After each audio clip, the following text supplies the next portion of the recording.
You're about to listen to Workplace Worldwide, a podcast featuring news, deep dives, and interviews about our workplaces and workers' rights worldwide. Another one. Legends, welcome to another episode of your favorite workplace podcast. That would be Workplace Worldwide. Here we are, and I'm not going to waste any of your time today. We are getting straight into part 2 of our interview with Wilma De Soto. Anti-Blackness is just racism, pretty much. Institutionalized racism, like we said at the beginning of our conversation. When you have in the very framework of a written that certain individuals are only 3/5 of a person, that has to resonate through the history and culture of that country. And the fact that, you had those people spend nearly 300 years as owned property. And, then you had a pretty much kind of a, derailing of Reconstruction because Black people were making progress. For example, the Freedmen's Bureau Bank, completely messed up like $58 million of Black people's money who were free from slavery. We had massacres of Black Wall Street areas in post-slavery. People were making progress too much, you see. So they had to be burned down, they had to be massacred, they had to be murdered, that kind of thing. Anytime that you try to step up in any sort of parity, there's a backlash of rage, and then they move the color line back again. So this has happened throughout history. So whenever you come into a workplace as a Black person, there's already an automatic thing about you don't belong there. That not only extends to the workplace, a lot of the customers and colleagues are like that. They don't want this person on their account. Okay? Or we don't want to work with this person on the project. Yeah. Okay? Etc. Those things manifest themselves. And usually what happens is it's the fear factor again. If you're working together with someone right on a project, but let's say that you come up with more creative ideas or something where, you think the project should go, then that's when they pull the color line back because one of the cornerstones of white racism is not being able to take any kind of leadership or direction from Black people. Ever. So if, I'm working with you and, I'm taking this thing in a place where, no man has gone before or whatever you want to call it, or just really come in with all good stuff. It can't be that I am going to get credit for that. That's got to stop. So we either going to balk about it or turn it back to where we want it, because in the presence of difference, a lot of white people have problems. When they're in the presence of difference, their outlook is either to dominate it or destroy it. That's it. It's not anything about working with it or seeing people as just different. It's always the other. Yes. And this is sadly what people are going to work and experiencing in the United States, specifically Black people. And this is why a policy about equity cannot be broadly applied to a white woman and a Black person of any gender.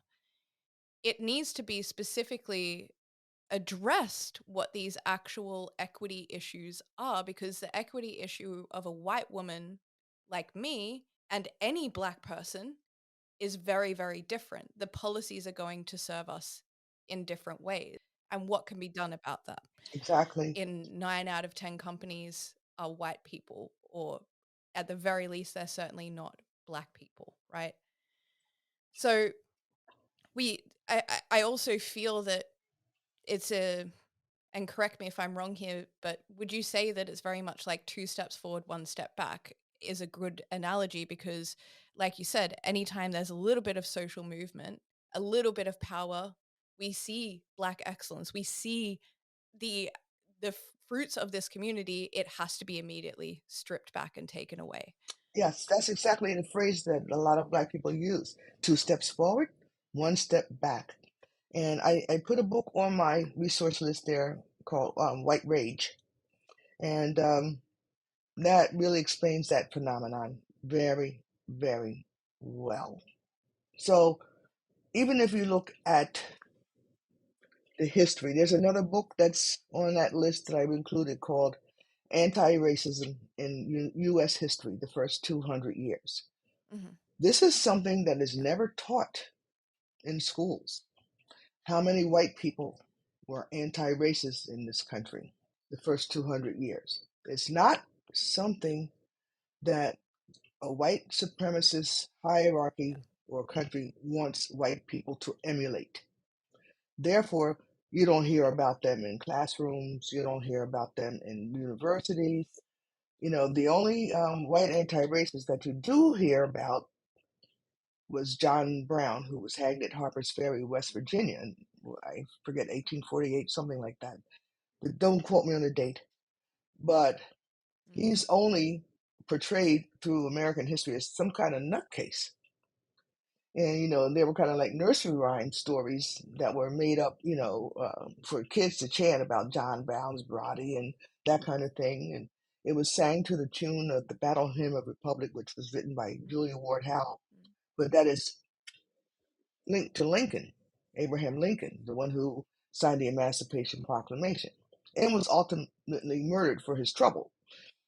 So this is, it lets people know that if you don't toe that line of whiteness and superiority and things, you're going to be punished.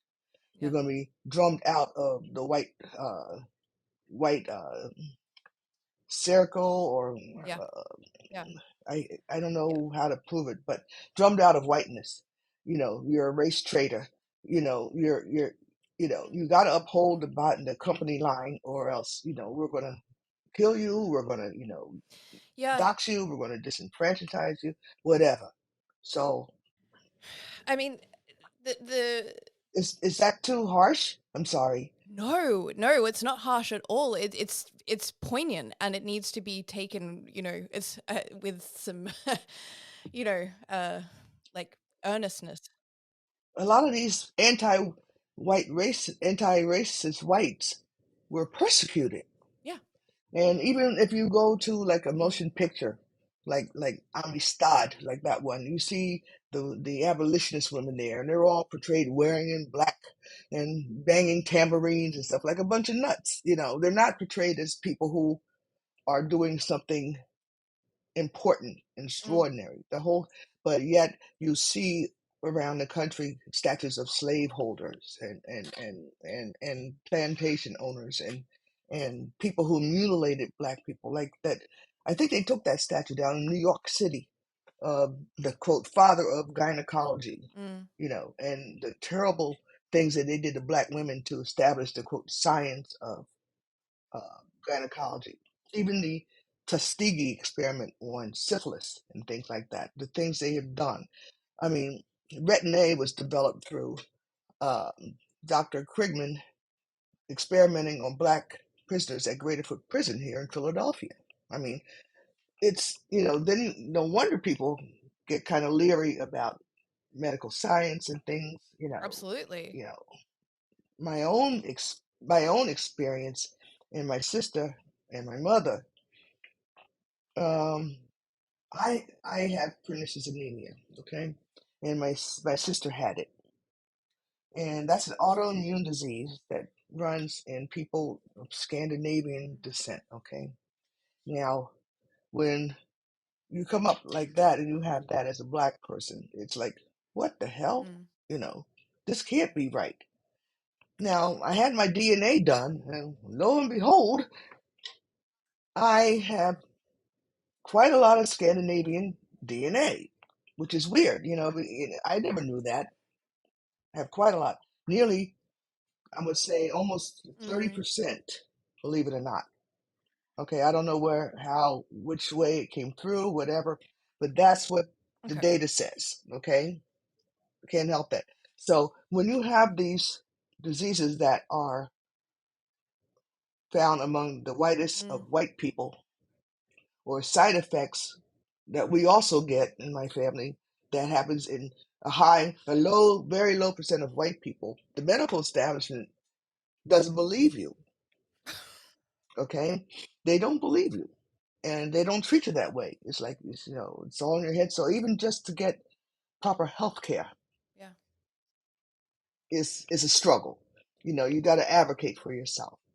Anybody I know goes to the hospital, somebody's got to be there, you know, to monitor the care they're getting, ask questions, and that kind of thing, Yeah. which is sometimes not wanted, but it's necessary because there was an article in the Philadelphia Inquirer yesterday about and they said this, and I quote, a new race-neutral policy of giving organ transplants to Black people, because a lot of Black people were dying because they were moved down the list for organ transplants.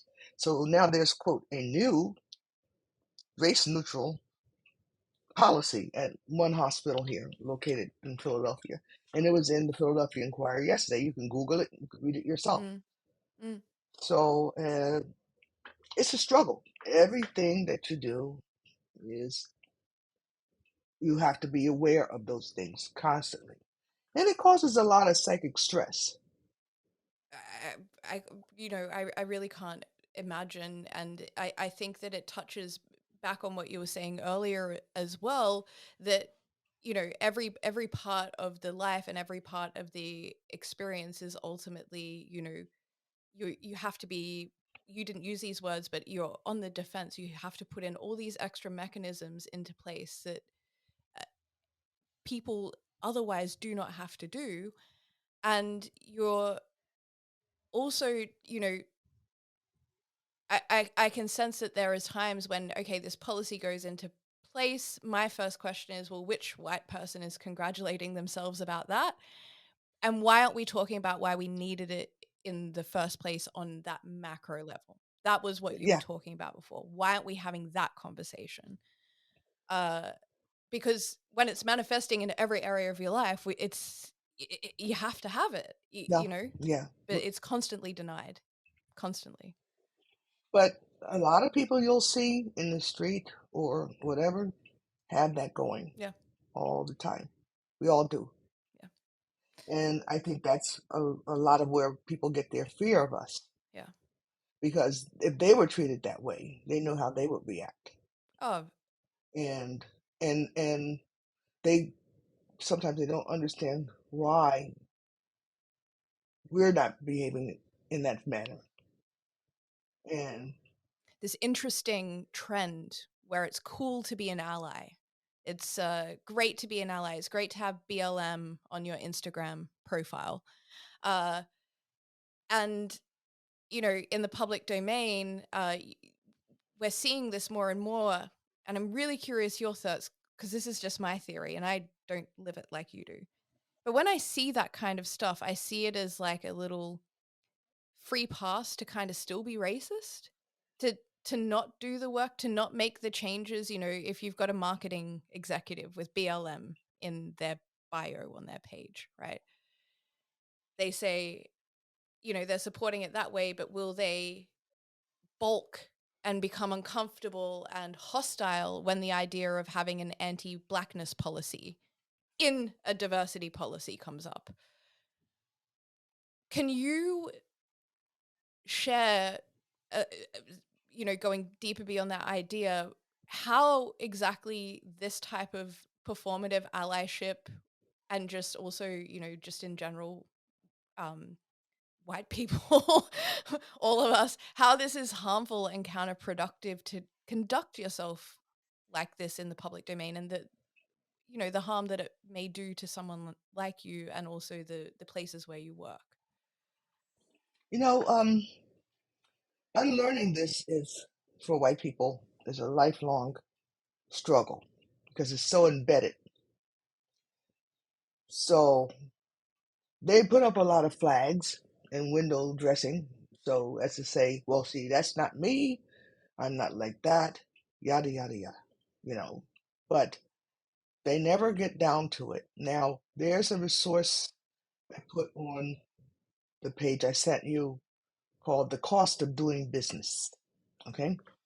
And it's made by a very good blogger on YouTube by the name of Ian Danskin. And he has a series of videos called The Alt-Right Playbook. Okay? And this one was one of my favorites because he actually addresses why and how white people avoid thinking about or doing anything about whiteness. Okay? It's what they've done is powered over saying that I'm white because of my skin color. And that is discrimination against me because of my skin color if you say this or that or the other thing. But it's really an invention. Now, there's also a book on my resources called White by Law that I read. And there were lots of people in America who sued to be considered white in America. A lot of them were from Asia or Middle East, and they had white skin, but they were denied that privilege through the legal courts, even though there's no legal definition in the US on what constitutes a white person or what Right. makes a white person. It was just their feeling or their right to say who's white and who's not. Okay. I also look at Black people who suffer from an autoimmune disease called vitiligo. You might remember Michael Jackson had that where they lose all their pigmentation and their skin is white. Does that make them a white person in America? No. Okay. Well, if white is based only on skin color, that would, correct? If white was based only on skin color, those people from Asia, Middle East, who had white skin color would be considered white in America. Even the founding fathers of this country did not consider the Swedes to be white in America. The Swedes were here in our part of the country, in Delaware first, and then Pennsylvania, and then Jersey, okay? There's still old Swedish church here. There's Swedish society here. There's Swedish cemetery here. But the English who took over did not consider them to be white. So if white was just on skin color, they would certainly have been considered white in America by the founding fathers. Whiteness has to do with power over black. It's not really relevant outside of Black people and other non-white people. In Ireland, they had the Troubles for years. There was the people who were the Republic and the people from the North. They weren't people from the Republic fighting whites. They had wars, Bosnia, Serbia, Croatia. Those wars, none of them were against whites. They were all against Bosnians, Serbs, or Croats, or whoever, Montenegro, Albanians, whatever. You see what I mean? Oh yeah. They don't use that amongst each other. It's only in with regard to compare and power and dominate and subjugate people like me. So that's a social political construct that people need to understand. And all the trappings that go along with the domination and subjugation are institutionalized and socialized. So they're a great part of people.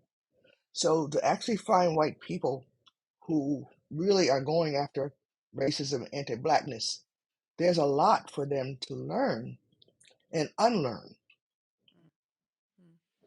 And like I said, they suffer consequences for that because they've broken the white protocol. So now on Ian's video on the cost of doing business, he points out something very, very important, that a lot of these things between liberals and conservatives, that's where the fight is. The fight is against liberals because liberals put a spoke in white supremacy in the 60s when they passed things like the Civil Rights Act and the Voting Rights Act. That's why they had to be punished for that. They broke white supremacist protocol for that. So it's been a back and forth between them. The liberal thinks that I'm a better person morally than these people because they're all racist. They wear Nazi tattoos, Klan hoods, yada, yada, yada. Okay? The other side thinks you are a traitor and you know, deep down inside, you feel just like we do. Mm. And in the bottom,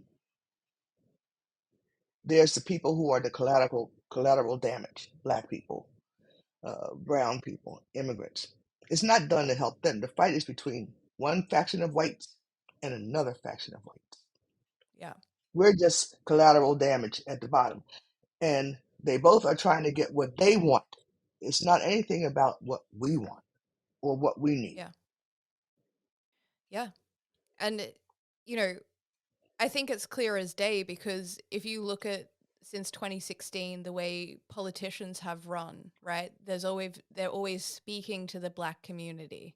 They're always, you know, putting the black community front and center. Not much is changing or has changed. That's totally illustrates to me your point exactly. It's the white faction versus white faction.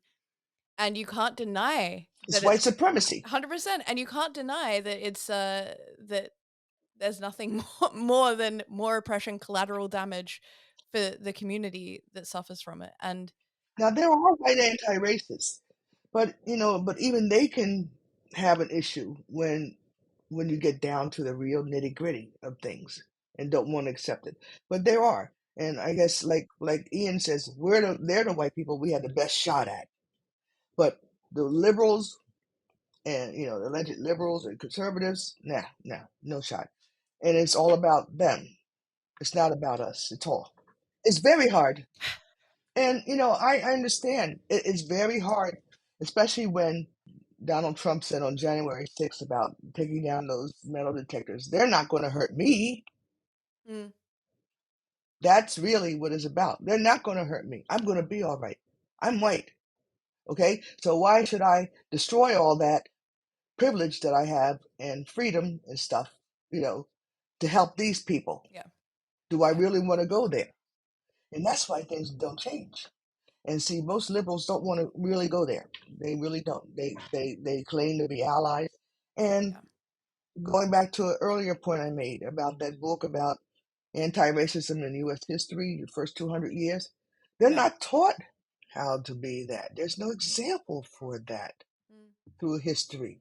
mm, So when they're trying to do white allyship and things, they're kind of floating out there in space on their own. There's no precedent for them to follow. There's no literature or historical precedents for them to see how these people did what they did, what they suffered, etc. So they're kind of just out there, yeah, and yeah, and they also had trouble taking leadership and direction from black people when black people try to tell them, well, this is what it's like and how it is, etc. Because they are part of their society. They are socialized into whiteness and white supremacy. So it's very difficult. And I know very few white people who are willing to really take up that work of dismantling that. And I do know a few. yeah. And and but the majority or a third, a quarter, no, no. I don't know. Yeah, it's not real. It's not where it's really actually at. And Yeah, it's compartmentalized.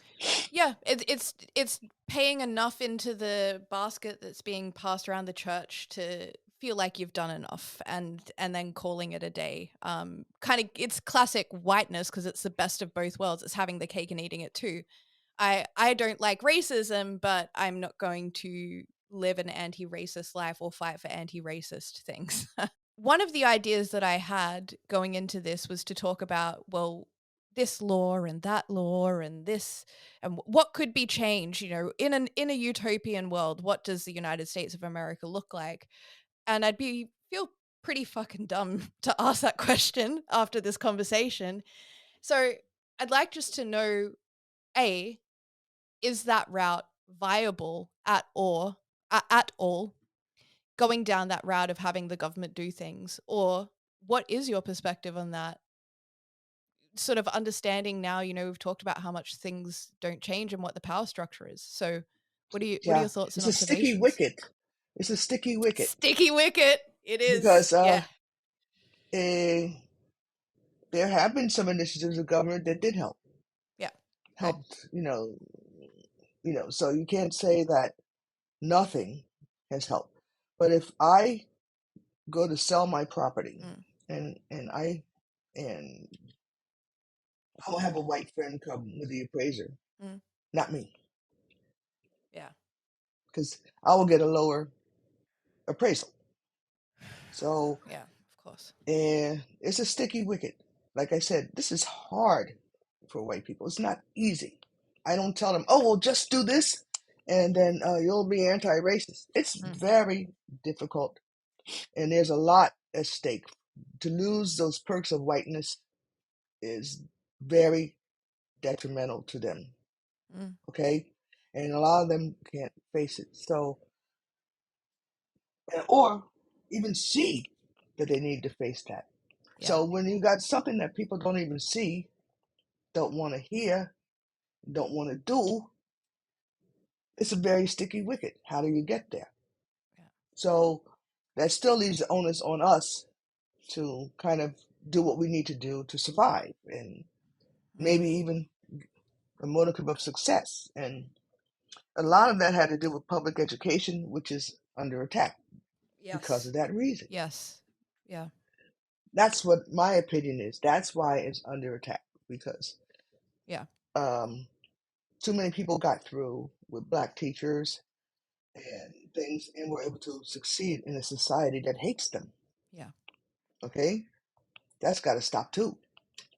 Yeah. And I mean that's the thing. I think, maybe it's not the exact cultural moment, but I think Barack Obama winning that election, regardless of the political side you're on, was a big, like, oh, well, they're really good at all the things we were really good at when we let them have basic human rights. This is a problem. I really see that perspective here, and it is a sticky wicket. That's interesting that you mentioned Barack Obama, because at first I'd never heard of him. Yeah. A lot of black people never heard of him. Mm. He was a black candidate brought to the fore by white people. Mm. And they said he didn't have any baggage from slavery or civil rights movement, et cetera, et cetera. He's got clean features, that whole bit, okay?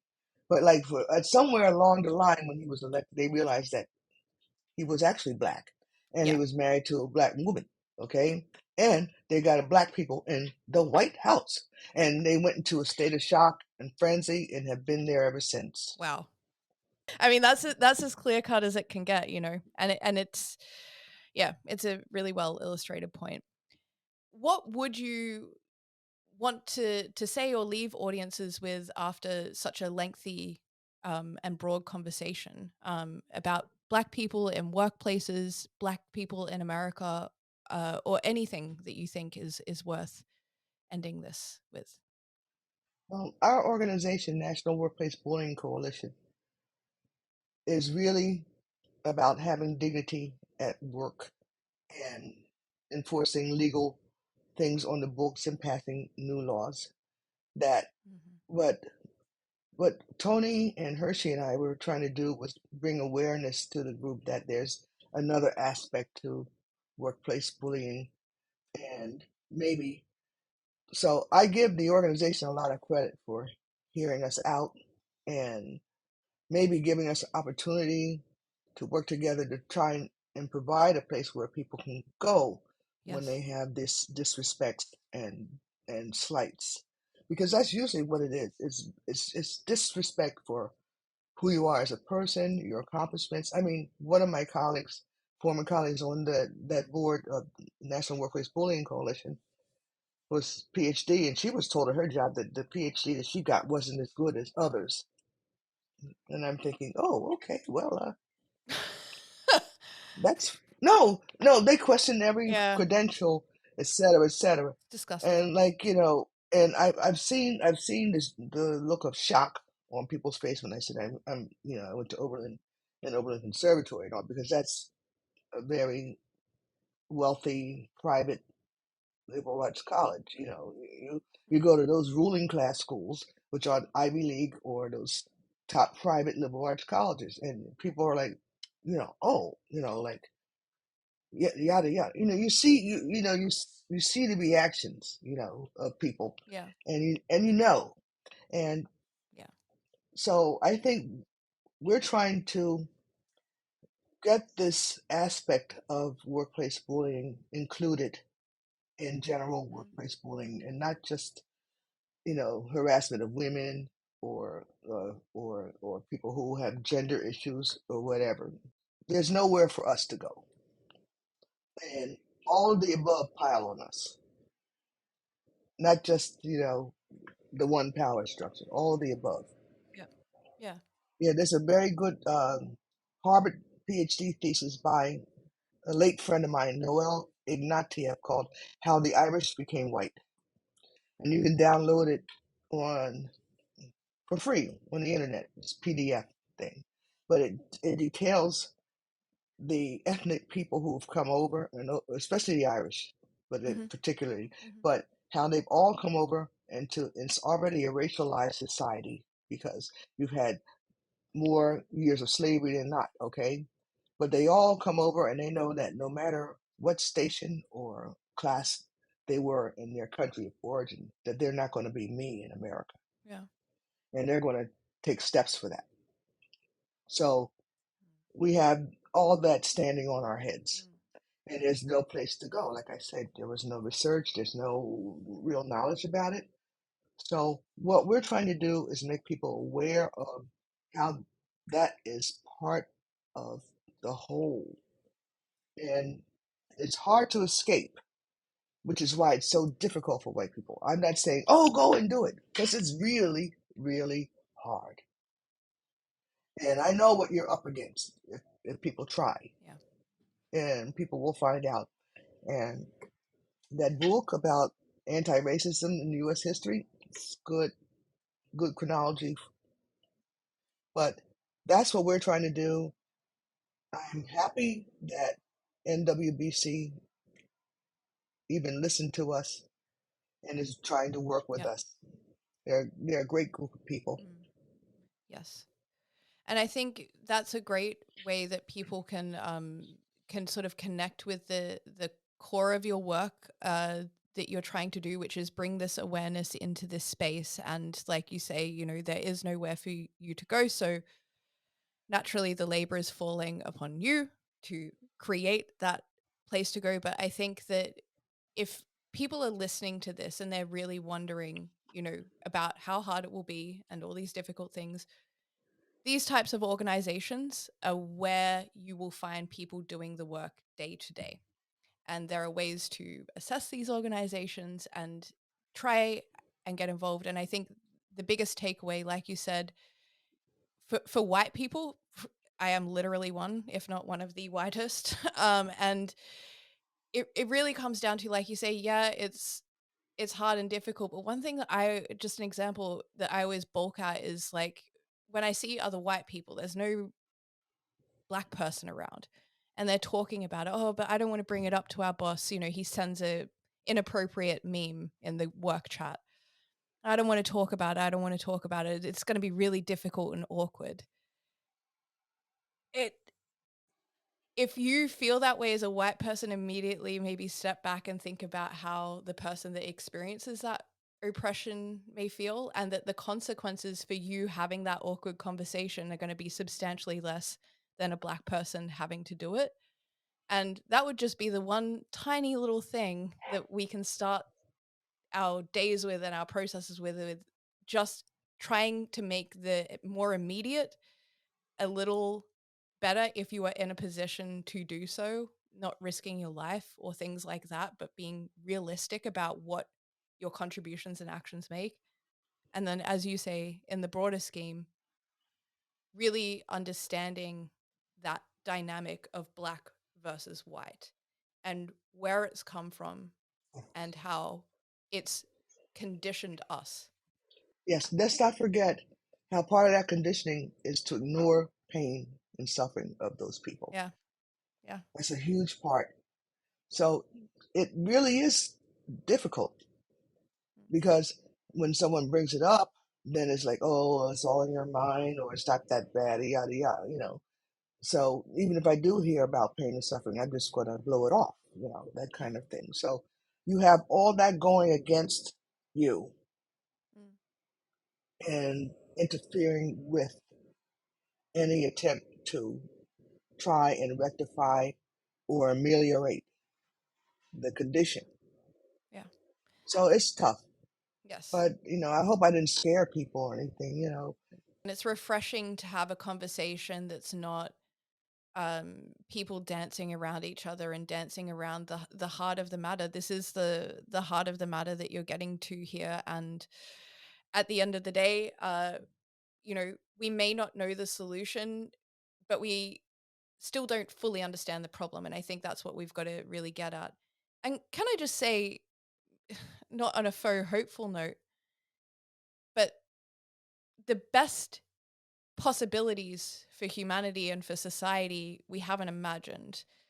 The world of equity for Black people, a fair and dignified existence for Black people doesn't exist yet.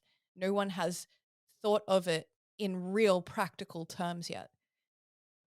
We need to be a part of that as well and driving that forward and not looking at the binaries of the power Exactly. structures, in Think my different, opinion. like Apple used to say, instead of think other.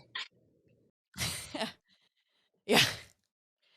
Wilma, What? you're going to finish us up on that hit of a note? That's incredible. Thank you.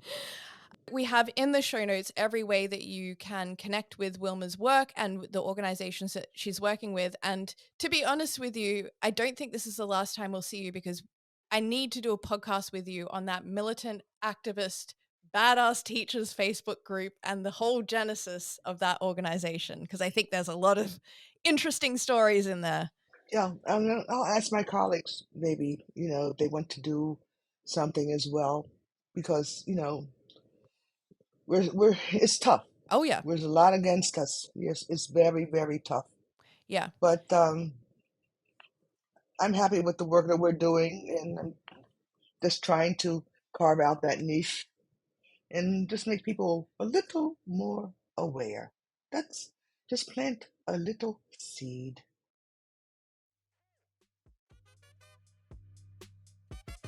Workplace Worldwide is produced by Kate Bailey and the team at Hand and Heart Media. For any inquiries related to this broadcast, please email hq@handandheart.eu. And don't forget to follow us on the gram at handandheart.eu. Original music is composed and performed by Amanda and produced by Amanda with Kyle Startup. You can follow Amanda and Kyle Startup on Instagram or listen to their music on Spotify, Apple, or SoundCloud. If you love Amanda's music, we do too, and we ask you to please consider buying it directly from Bandcamp. Support indie, always. Thanks for listening. We appreciate your support.